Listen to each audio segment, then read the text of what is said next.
Hello, and welcome to Voices of the 21st Century Author Spotlight, a show dedicated to sharing the messages of women from around the world who show up and share their truth. My name is Gail Watson.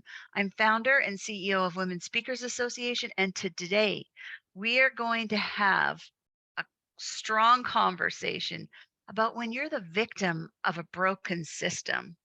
I have the proud honor of introducing to you today international best-selling author Judy Adams. She is co-author of Voices of the 21st Century Women Transforming the World, and that she is. This book has reached bestseller in 4 countries and #1 in 10 different categories. So please join me in welcoming Judy. Oh, hi, Gail. Thank you so much for having me today. I really appreciate your time. I'm super excited to chat with you today because you have a really, I mean, I love your story. You just really open up and share your vulnerabilities within that story, and it begins with such a strong statement where it was a fall that Mhm. stopped you, but Yes. not just physically. Mhm. So tell us a little bit about this story and what inspired you to share it. It was a fall that stopped me. It wasn't the first fall, but it was the fall that stopped me.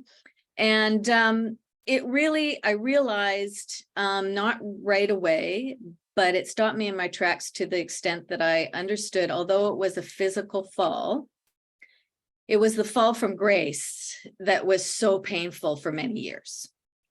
My professional persona was who I thought I was.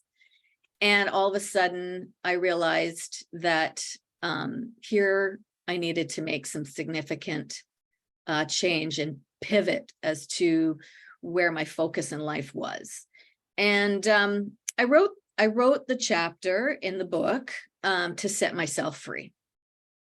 Simple as that. I know intellectually that it was not my fault that life dealt me some massive blows over the years. We live in an inequitable world, and women in particular are just one of the recipients of that inequality, I should say, that exists. And but we're half the population, so we need to step up. And I reluctantly recognize, okay, it's time to step up and be part of rebalancing. And despite our fears of repercussions in society. Because you're a woman from the corporate world, and I mean, you held a very high and prominent position within a corporate culture, and in that environment, I mean, you're having to play the game of being surrounded with a male-dominated industry. You share some extraordinary points in there, and then as you read your story, you just go, "Oh yeah," like you can feel the pain in there as you recognize it. So when you wrote that story, what were the key things that you'd want a reader to take away from? Well, I think mostly because what it brought forward for me is that um, we cannot let go of our feminine identity in business.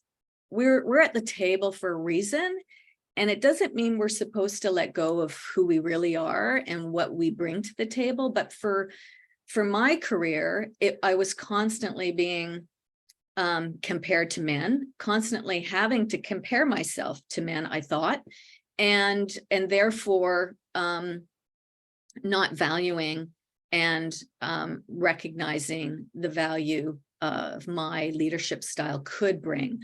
I let go of who I was in order to feel like I belonged.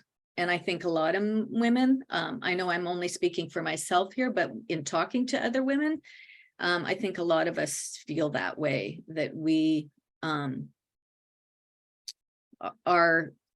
our ability to empathize and solve problems and do business differently was was not recognized, not valued, and therefore we mistakenly let that go from our personas. And really for me, I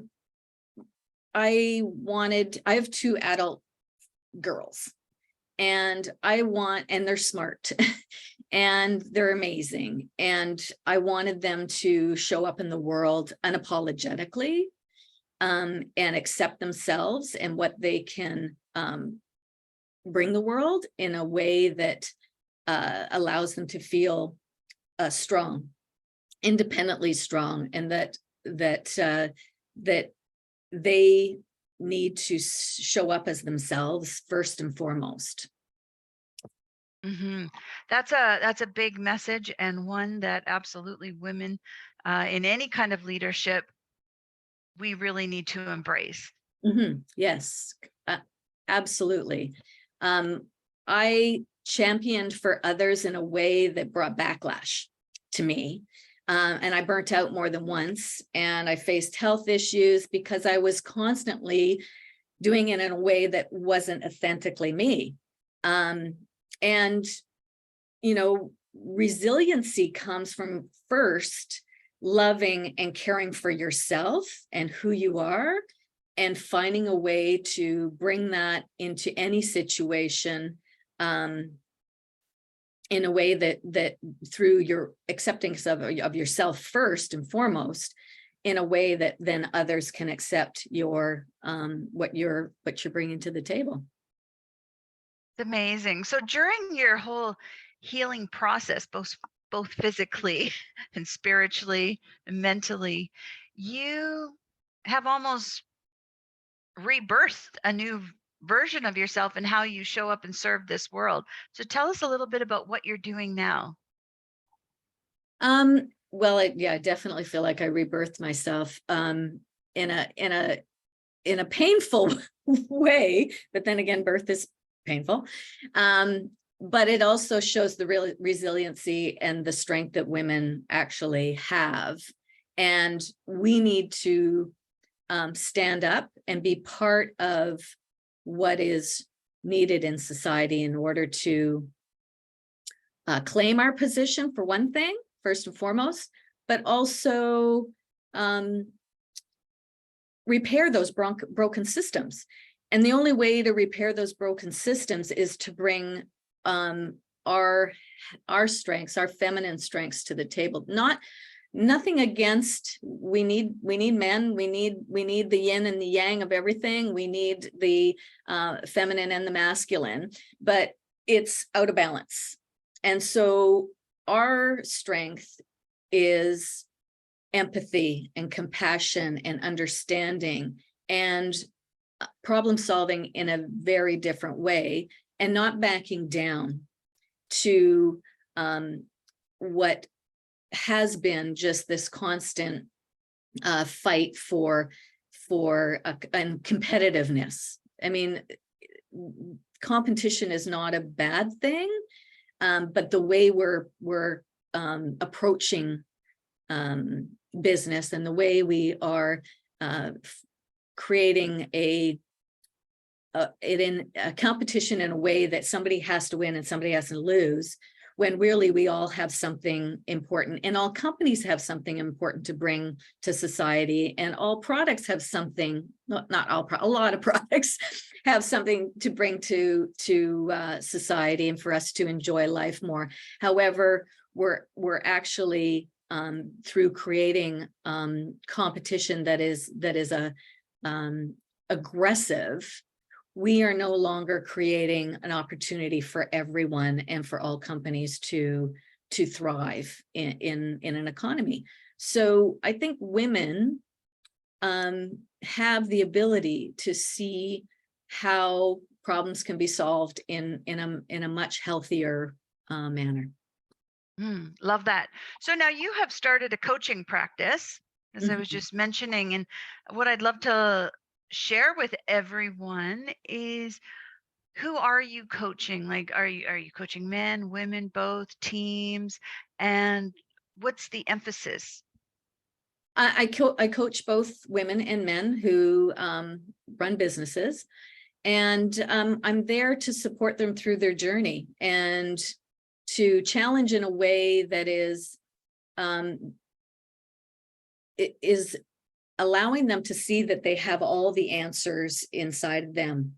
The answers aren't out there. The answers aren't with their competition. The answers are about, why they started their business, what it is that they're wanting to create for themselves and for their family and for, the world or community that that they reside in.